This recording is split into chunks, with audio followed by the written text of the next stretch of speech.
tentang meningkatkan kewaspadaan nasional dalam mendukung ketahanan pangan, air, dan energi guna antisipasi siklus kebencanaan di Indonesia. Ini alur pikir yang saya sampaikan untuk mempersingkat waktu. Next.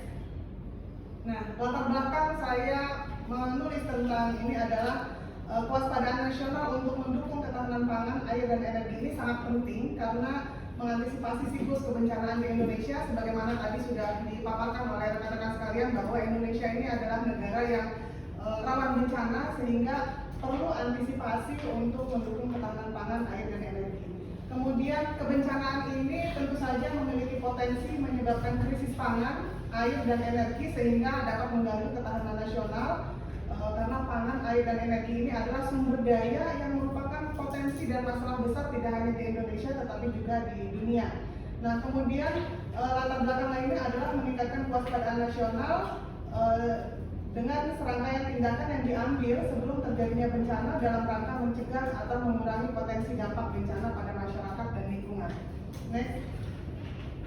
Rumusan masalah, bagaimana meningkatkan kewaspadaan nasional dalam mendukung ketahanan pangan, air, dan energi guna mengantisipasi siklus kebencanaan di Indonesia.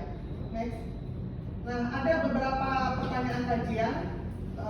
Yang pertama adalah, karena saya tidak terbaca, jadi saya baca yang di sini. Bagaimana kewaspadaan nasional dapat memitigasi risiko terhadap ketahanan pangan, air, dan energi di Indonesia dalam menghadapi bencana alam dan perubahan iklim. Selanjutnya, pertanyaan kedua adalah bagaimana kewaspadaan nasional dapat membangun relevansi dengan strategi antisipasi siklus kebencanaan di Indonesia. Yang ketiga, pertanyaannya adalah bagaimana Partnas bisa meningkatkan ketertiban masyarakat dan stakeholder swasta yang berdampak terhadap dukungan ketahanan pangan, air, dan energi. Yang keempat, bagaimana Partnas dalam peran teknologi informasi dan strategi peringatan dini guna analisis siklus kebencanaan di era transformasi digital. Dan pertanyaan yang kelima adalah bagaimana Partnas dalam menghadapi pemberantasan korupsi, kejahatan yang mengganggu ketahanan pangan, air, dan energi. Next. Selanjutnya, dari pertanyaan-pertanyaan itu ada kerangka teori. Yang pertama, kerangka teorinya adalah teori manajemen kontingensi. Ini Fred Feeder, ini merupakan salah satu pencetus teori manajemen kontingensi yang merupakan pendekatan bahwa tidak ada satu cara terbaik untuk mengatur sebuah organisasi atau membuat keputusan. Sebaliknya, tindakan optimal bergantung pada situasi internal dan eksternal yang dihadapi oleh organisasi. Dan selanjutnya saya juga mengutip dari konsep kewaspadaan nasional di buku yang menjadi rujukan Lemhanas, bahwa kewaspadaan nasional itu merupakan sikap dalam hubungannya dengan nasionalisme yang dibangun dari rasa peduli dan tanggung jawab, serta perhatian seorang warga negara terhadap kelangsungan kehidupan bermasyarakat, berbangsa, dan bernegara dari suatu potensi ancaman. Next. Nah, pembahasannya adalah untuk meningkatkan kewaspadaan nasional di Indonesia, ada beberapa cara yang bisa dilakukan. Yang pertama, dengan melakukan identifikasi dan analisis risiko, kemudian melakukan perencanaan strategis, kolaborasi dan koordinasi, pengembangan kapasitas, evaluasi, dan adaptasi. Izin menyampaikan apa yang sudah kami lakukan karena saya mewakili Ormas.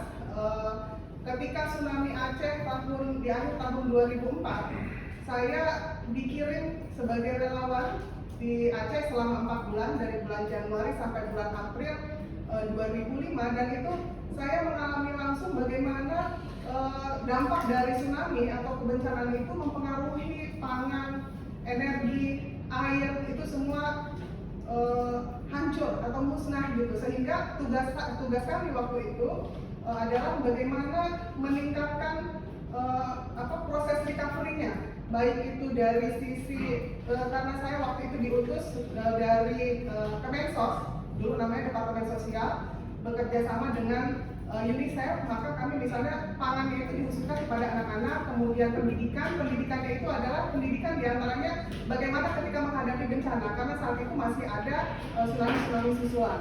Kemudian kewaspadaan nasional ini menghadapi bencana alam dan perubahan iklim ada beberapa cara: adaptasi dan mitigasi perubahan iklim, penguatan tata kelola penanggulangan bencana, konservasi air, dan mitigasi bencana alam.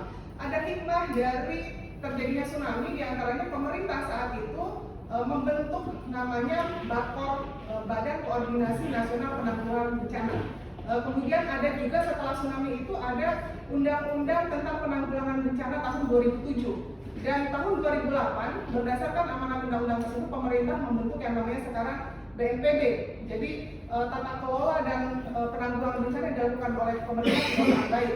Kemudian yang C, menghadapi bencana alam, mitigasinya itu adalah dengan melakukan adaptasi dan mitigasi perubahan iklim, penguatan tata kelola penanggulangan bencana, konservasi air dan mitigasi bencana alam. Ini yang sudah saya sebutkan tadi sudah dilakukan oleh pemerintah. Next. Kemudian yang D, kewaspadaan nasional dengan strategi antisipasi siklus kebencanaan. Caranya adalah pemahaman dan penyadaran.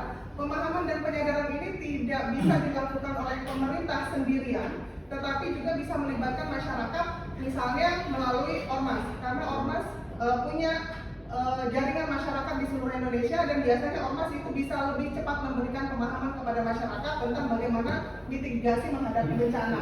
Kemudian ketika terjadinya bencana, ormas biasanya cepat untuk mengumpulkan bantuan-bantuan baik pangan maupun sandang, sehingga menjadi salah satu unsur yang bisa meningkatkan kewaspadaan nasional untuk penanggulangan bencana.